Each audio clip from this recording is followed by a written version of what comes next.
Ce mardi 1er août, on a appris la disqualification d'Alex Bodin du Tour d'Italie suite à un contrôle positif au tramadol.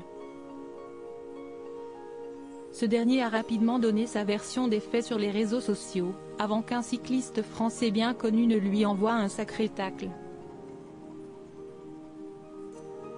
Les soupçons de dopage sont inhérents au sport de haut niveau, mais le cyclisme décroche certainement la palme de celui qui entraîne le plus de suspicions.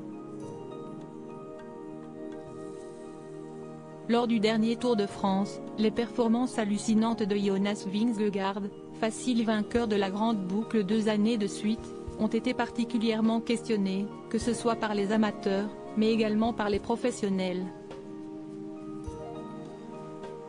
Pourtant, assez peu de cas de dopage avérés se produisent mais, ce mardi 1er août 2023, on a appris le déclassement du Tour d'Italie du coureur Alex Bodin, suite à un contrôle ayant révélé dans son organisme la présence de tramadol.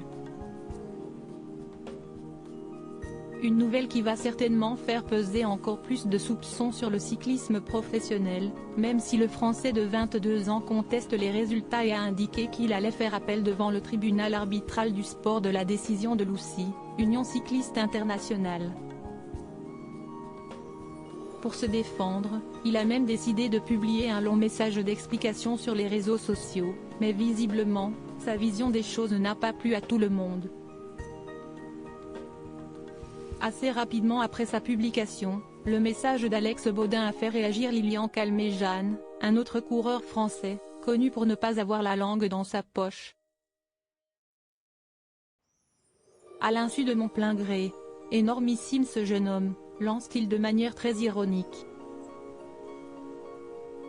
Avec cette petite phrase, il rappelle la défense de Richard Virenque, tournée en dérision à l'époque de l'affaire Festina, notamment dans les guignols de l'info sur Canal+.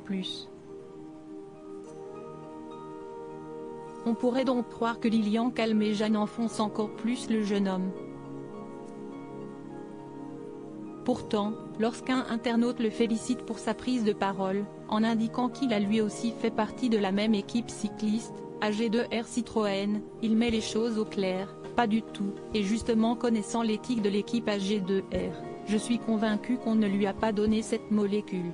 De son côté, Alex Bodin assure ne pas trop comprendre ce qui s'est passé pour en arriver à ce contrôle positif. Dans un premier temps, l'incompréhension domine, puis je réalise l'ampleur que prend cette situation.